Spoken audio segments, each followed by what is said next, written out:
Hello everyone, welcome to our YouTube channel, The Legal Playbook. Today we are going to start the lecture number 2 into the Industrial Dispute Act 1947 में.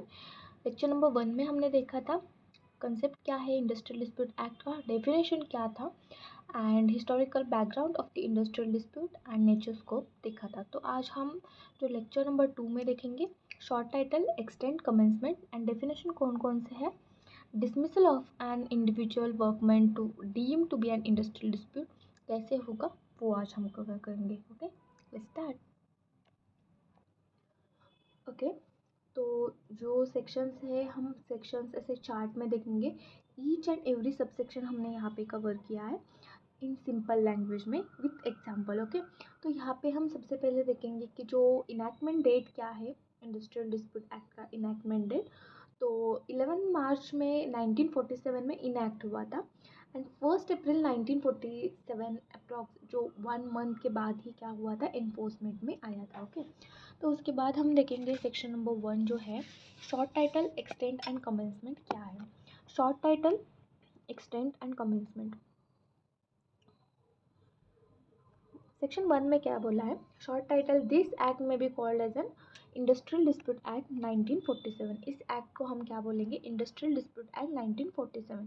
This is the short title और name by which act will be known. यहाँ पे हम short title कैसे हम यहाँ पे बोलते हैं वैसे ही.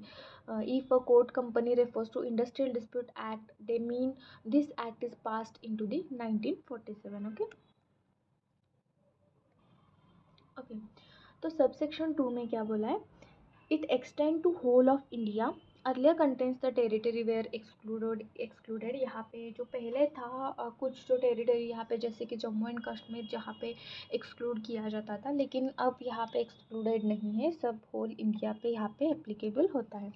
This defines the geographical applicability. यहाँ पे डिफाइन करता है कि कहाँ पे ये एप्लीकेबल होगा. जो इंडस्ट्रियल डिस्प्यूट एक्ट 1947 है वो क्या कहाँ पे एप्लीकेबल होगा. एंड दिस एक्ट जो applies nation wide includes the all state. यहाँ पे ऑल स्टेट्स एंड यूनियन जो भी है यहाँ पे एप्लीकेबल होगा. ओके, उसके बाद applicable in Delhi, Tamil Nadu, Jammu and Kashmir. After article जो 370 एब्रोगेशन हुआ है उसके बाद सब होल इंडिया पे यहाँ पे एप्लीकेबल होता है.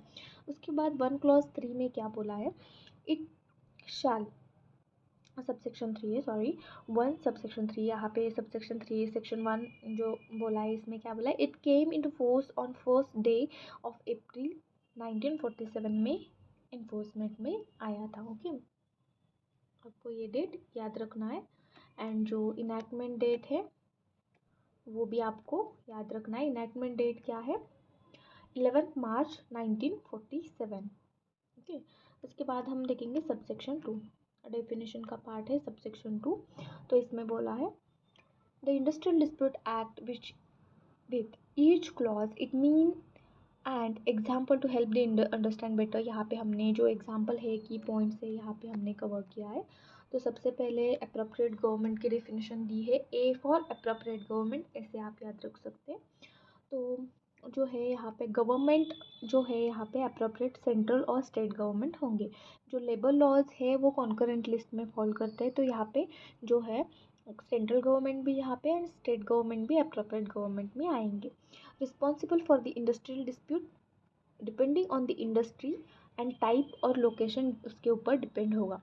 Dispute in the central government जो है इसमें कौन आएगा, जो factory central is the appropriate and dispute in the state PSU जो है यहाँ पे स्टेट इज एन अप्रोप्रिएट होगा यहाँ पे. ओके, उसके बाद अर्बिट्रेटर कौन होता है, डबल ए में बोला है, ए फॉर अर्बिट्रेटर सेकेंड में बोला है. तो यहाँ पे includes the umpire appointed for the dispute. जो अम्पायर मतलब क्या होता है, इसके बाजू में ए और बी पार्टी है, दोनों के बाजू में भी नहीं है, वो न्यूट्रल है यहाँ पे. ओके, तो इसका हम अंपायर बोलते हैं. हमने देखा है ना क्रिकेट में अंपायर होते हैं, वैसे टाइप में अंपायर होते हैं जो है दोनों की बाजू जो है सुन लेते हैं और उसके बाद वो डिसीजन देते हैं. ओके, तो एग्जांपल है यहाँ पे neutral arbitrator appointed to resolve a factory workers dispute जो है यहाँ पे अपॉइंट किया जाता है. Okay, neutral arbitrator. Okay,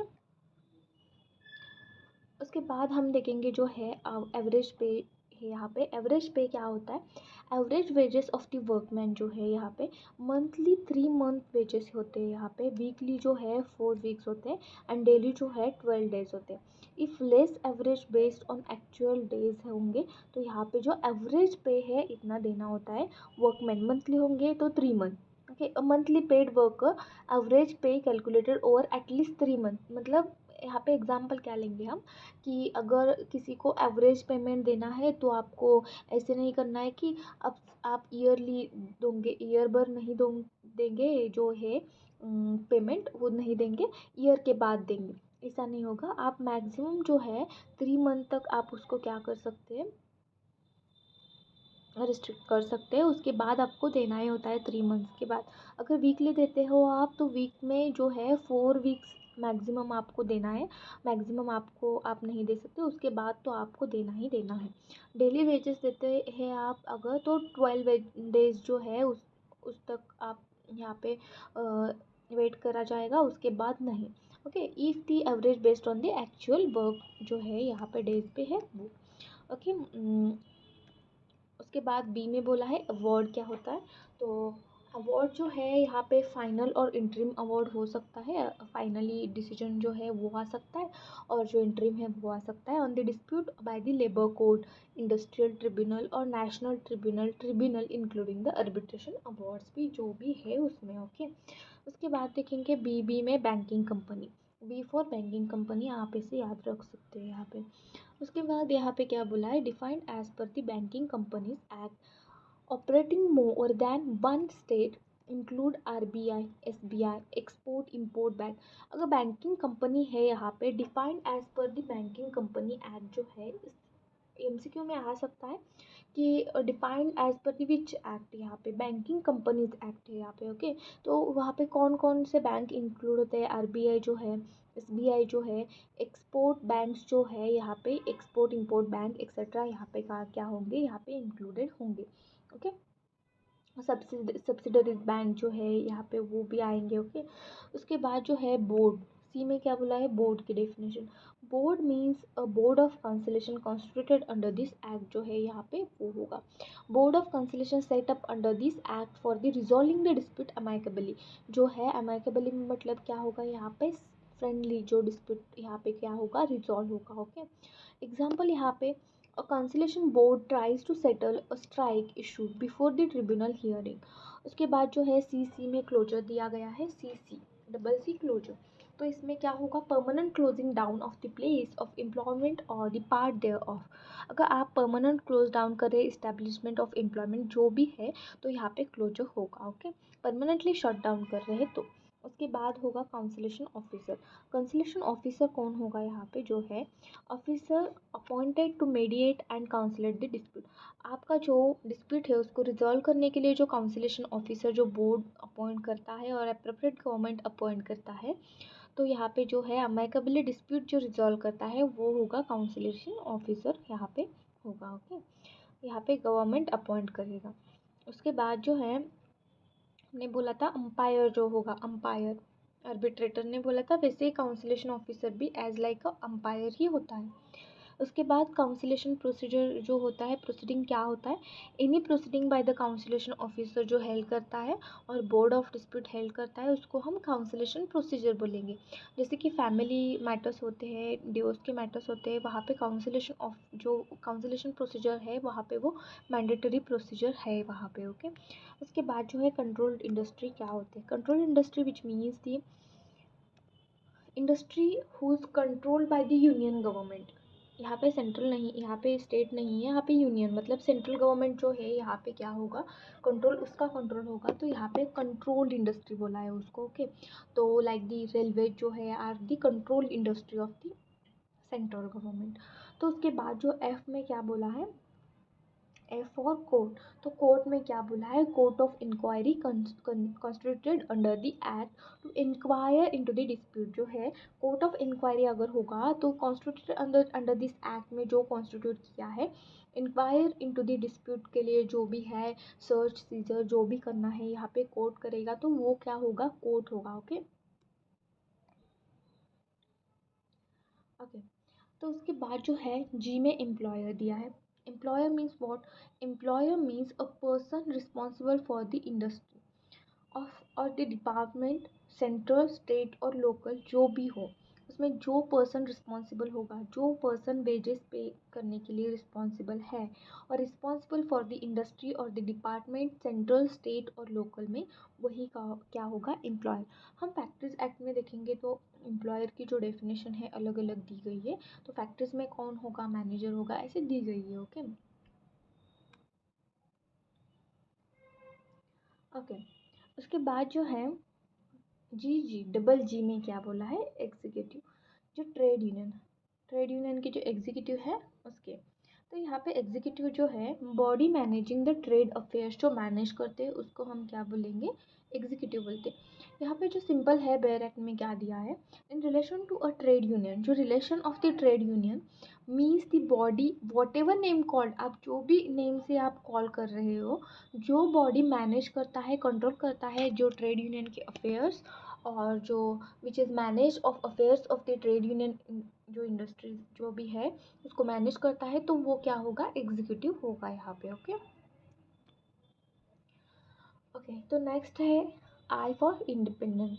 I for independent से आप ऐसे याद रख सकते हो। तो इंडिपेंडेंट पर्सन कौन होता है? तो person connected with the dispute, person क्या है? Connected with the dispute industry can serve as a chairman, member, board, tribunal. यहाँ पे क्या होगा? जो इंडिपेंडेंट पर्सन जो है सॉरी अनकनेक्टेड होगा, जो भी पर्सन है अनकनेक्टेड होगा, यहाँ पे कनेक्टेड नहीं होगा। जो डिस्प्यूट है, कोई मेंबर नहीं होगा उस ट्रेड यूनियन का, और जो मेंबर नहीं होगा, जो एम्प्लॉय नहीं होगा, उस डिस्प्यूट के रिलेटेड कोई भी यहाँ पे कनेक्ट में नहीं होना चाहिए उस पर्सन का, तो वो क्या होगा? इंडिपेंडेंट पर्सन होगा। फॉर एग्जाम्पल रिटायर्ड जज with no ties to the involve parties appointed arbitrator, तो उसको हम क्या करेंगे? Appoint as an arbitrator appoint कर सकते हैं। इंडिपेंडेंट पर्सन को अपॉइंट करना पड़ता है क्योंकि वो act as like the umpire act करता है, तो वो बायस नहीं होना चाहिए। अगर वो एम्प्लॉयज़ में से होगा तो वो क्या करेगा? एम्प्लॉयज़ को बायस करेगा। अगर वो एम्प्लॉयज़ की तरफ से होगा और उसमें से ही एक होगा तो वो क्या होगा? एम्प्लॉयज़ को बायस कर सकता है। तो इसी वजह से यहाँ पे जो है, तो इंडिपेंडेंट पर्सन बहुत इंपॉर्टेंट है टू चूज़ द आर्बिट्रेटर कांसिलेशन यहाँ पे। ओके। जो है जे में क्या बोला है? इंडस्ट्री। तो इंडस्ट्री में क्या बोला है? एनी बिजनेस, जो भी है इंडस्ट्री क्या होगा? Any business, trade, manufacture and और the services involving employers and the workman. तो फॉर एग्जांपल यहाँ पे textile mill, IT company qualifies as an industry. उसके बाद के में क्या बोला है? सिंपल है। इंडस्ट्रियल डिस्प्यूट क्या होता है? Dispute between employees and employees, उनके बीच में होगा। पहले तो एम्प्लॉय, उसके बाद दोनों के बीच में एम्प्लॉयर एंड एम्प्लॉय। ओके, ऐसे याद रखेंगे हम। उसके बाद के ए में बोला है, तो इसमें क्या बोला है? इंडस्ट्रियल इस्टेब्लिशमेंट और अंडरटेकिंग क्या होता है? जो इंडस्ट्रियल इस्टेब्लिशमेंट और अंडरटेकिंग क्या होता है? Establishment where industry is carried on if multiple activities, severable units treated separately और होली प्रीडोमिनेंटली। तो इसको क्या बोला है? जो इस्टेब्लिशमेंट है वेयर इंडस्ट्री हो कैरिड ऑन, चल रहा है यहाँ पे, if the multiple actives are working on there, carried on हो रहे हैं यहाँ पे, तो सेवरेबल यूनिट्स ट्रीटेड सेपरेटली और होली जो प्रीडोमिनेंट है। फॉर एग्जांपल हम यहाँ पे लेंगे a factory complex with a सेवरेबल workshop है यहाँ पे, considers the separate industrial establishment, यहाँ पे हम कंसिडर करेंगे जो भी वर्कशॉप है उसको हम सेपरेट इंडस्ट्रियल इस्टेब्लिशमेंट कंसिडर करेंगे। उसके बाद सेकंड जो है यहाँ पे डबल के में क्या बोला है? Insurance company. Insurance company, insurance company with branches in more than one state as per the Insurance Act 1938। तो life insurance corporation LIC offices across the state, यहाँ पे हम एग्जांपल ले सकते हैं। तो डबल के ए में क्या बोला है? खादी क्या होता है? Defined as per the Khadi and village industrial commission act 1956। तो यहाँ पे जो हैंडलूम रहता है ना, क्लॉथ, जो महात्मा गांधी जी से हमें जो पता चलता है, तो यहाँ पे जो है village handloom cloth production unit जो रहता है वो खादी रहता है। ओके। उसके बाद जो है लेबर कोड के बी में क्या बोला है? Code constituted under section 7 of the act में जो कोड कॉन्स्टिट्यूट हुआ है उसको हम क्या बोलेंगे, लेबर कोड बोलेंगे। Where here's the dispute cases जो चलते हैं उसको ही हम सिंपली बोलेंगे जो है कोर्ट, लेबर कोड बोलेंगे। उसके बाद जो है ले ऑफ क्या होता है, ले ऑफ एंड लॉकआउट क्या होता है।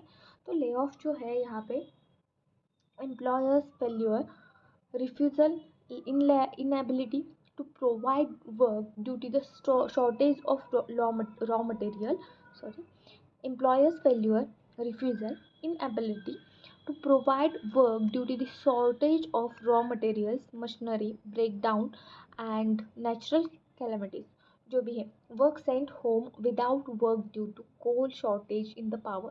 अगर कोई ऐसी आपत्ति आ गई है, अगर इमरजेंसी आ गई है, यहाँ पे रॉ मटेरियल नहीं है और शॉर्टेज हो गया है और मशीनरी ब्रेकडाउन हुआ है, तो वर्कर्स जो है काम नहीं कर सकते, तो ले ऑफ हो गया वहाँ पे। ओके, लॉकआउट में क्या आएगा, temporary closing of place of employment और part there of employer to pressurise the workmen. जो भी है मतलब क्या हो गया यहाँ पे example, factories close by the employer during the worker strike for 2 weeks. अगर वर्कर ने स्ट्राइक किया है तो यहाँ पे जो फैक्ट्री क्या होगा, लॉकआउट क्या होगा, यहाँ पे लॉकआउट होगा, जो टेम्पररी क्लोज होंगे जो भी है एम्प्लॉयमेंट। ओके, आगे हम देखेंगे कि क्या ग्राउंड्स होते हैं एम्प्लॉयमेंट के। ओके ओके, तो इसके बाद जो है section 2A, dismissal, dismissal of an individual workman to be deemed and industrial dispute, क्या होता है वो देखेंगे। 2A यहाँ पे 1 में क्या बोला है, if an employer discharges, dismiss, retrench और terminates an individual.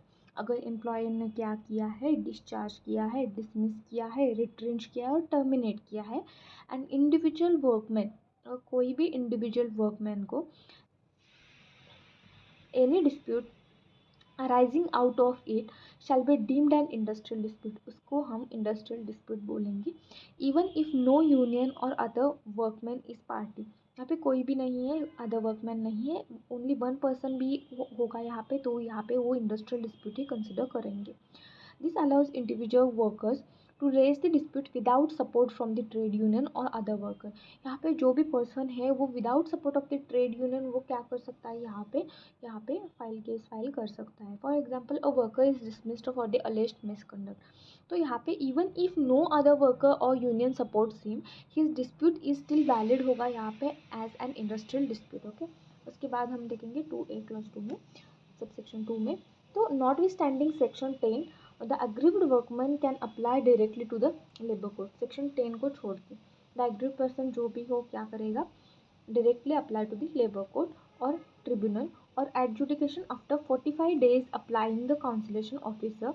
If no settlement is reached the court, labour court tribunal shall have jurisdiction as if government refer the dispute. तो इसमें सिंपल इतना ही बोला है, तो ensures the faster access to the justice even if the government does not refer the case, but the worker must first try to conciliation। यहाँ पे क्या करेगा, द एग्रीव्ड वर्कमैन जो है डायरेक्टली लेबर कोर्ट और ट्रिब्यूनल फॉर काउंसिलेशन जो है adjudication को जा सकता है।